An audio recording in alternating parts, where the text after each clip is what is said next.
श्रीमहागुरुभ्यो नमः। हरिः ओम्। सदाशिवसमारम्भां शङ्कराचार्यमध्यमाम् अस्मदाचार्यपर्यन्तां वन्दे குருபரம்பராம். ஜெம் டிவி நண்பர்களுக்கு எனது வணக்கங்கள். இன்றைய நாள் அனைவருக்கும் இனிய நாளாக அமைய எல்லாம் வல்ல இறைவனை வேண்டி இன்றைய எம்மதமும் நம்மதமே நிகழ்ச்சிக்கு செல்வோம். இன்னைக்கு நம்ம ஸ்ரீமத் பகவத்கீதையிலிருந்து ஒரு ஸ்லோகத்தை விரிவான விளக்கத்துடன் பார்ப்போம்.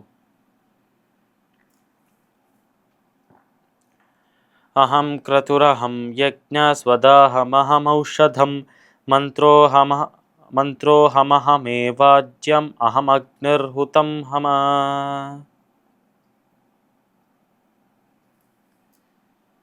இந்த ஸ்லோகம் ஸ்ரீமத் பகவத்கீதையின் 9வது அத்தியாயமான ராஜவித்யா ராஜகுஹ்ய யோகத்தின் 16வது ஸ்லோகம். இந்த ஸ்லோகத்தில் நம்ம கிருஷ்ணர் அர்ஜுனனை பார்த்து போன ஸ்லோகத்தில் யாகங்கள் செய்வதால் பகவானை சென்று அடையலாம் என்று சொன்னார். இப்போ அந்த யாகத்தில் இருக்கும் அனைத்துமே நான் தான் என்று சொல்றார் நம்ம கிருஷ்ணர். இதை யாகத்தை ஒரு உதாரணமாக வைத்துதான் சொல்றார் என்று புரிந்து கொள்ள வேண்டும். அனைத்துமே அவர்தான், சர்வமும் அவர்தான் என்ற தத்துவத்தை உணர்த்துவதற்கு ஒரு சாதாரண ஒரு யாகத்தின் ஒரு உதாரணத்தை எடுத்து சொல்றார் இந்த இடத்தில். அப்படி சொல்லும்போது அர்ஜுனா ஒன்று நன்றாக புரிந்து கொள். அந்த யாகம் என்று சொல்றாலே அந்த யாகமும் நான் தான், அந்த யாகத்தை செய்பவனும் நான் தான், அந்த யாகத்தை செய்யும் அந்த நபரின் அந்த செயலும் நான் தான், அந்த யாகத்தில் இடப்படும் அந்த ஹவிசு, அந்த யாகத்திற்கு அளிக்கப்படும் அந்த அர்ப்பணங்கள் அதுவும் நான் தான், அந்த யாகத்தில் போடப்படும் அந்த ஔஷதங்கள் என்று சொன்னால் நல்ல ஒரு மருத்துவ விலை இருக்கிற ஒரு தாவரங்கள் என்றே வைத்துக்கொள்ளலாம். இந்த தாவரங்கள் துளசி போன்ற தாவரங்கள், அதை சாப்பிட்டால் அதுக்கு ஒரு மருந்தாக அது வேலை செய்யும் என்று சொல்கிறான். அப்படி இருக்கும் ஔஷதங்களும் நான் தான். நானே அந்த யாகத்தில் இடப்படும் நெய்யாக இருக்கிறேன்.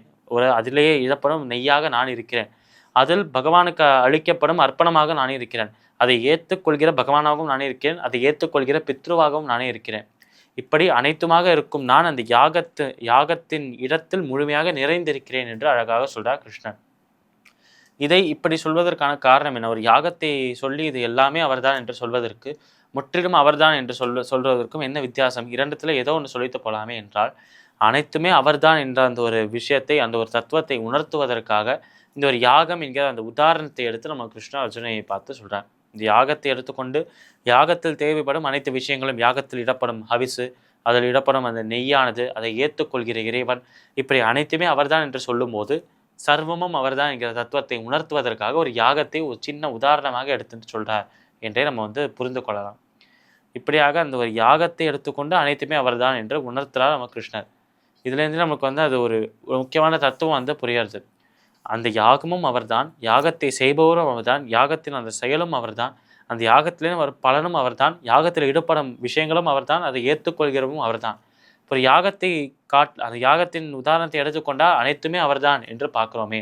அப்போ அந்த யாகத்தை நாம் செய்தால் நாம் ஏன் அதை நான் செய்கிறேன் என்று ஒத்துக்கொள்ள வேண்டும்? எதற்கு நாம் கர்த்தா, நான் தான் செய்பவன் என்று அந்த ஒரு அகங்காரம் ஏன் வர வேண்டும்? அனைத்துமே அவர்தான் செய்கிறார் என்றால் அந்த அகங்காரம் முற்றிலுமாக அகன்று போயிடும்.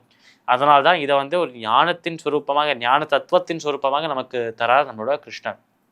இப்படி இந்த ஒரு ஞானத்தை இந்த ஒரு ஸ்லோகத்தில் அழகாக நமக்கு அளித்து அவர் சொல்ல வரும் விஷயம் அனைத்துமே அவர்தான் என்றும் சொல்றார்.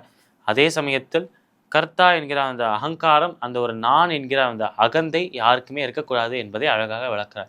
என்றால் செய்யப்படும் விஷயங்களும் செய்பவரும் அந்த இறைவனாக இருக்கும்போது இதை நான் தான் செய்தேன் என்று உரிமை கொண்டாடுவதற்கான தகுதி எங்கேருந்து நம்மளுக்கு வர்றது?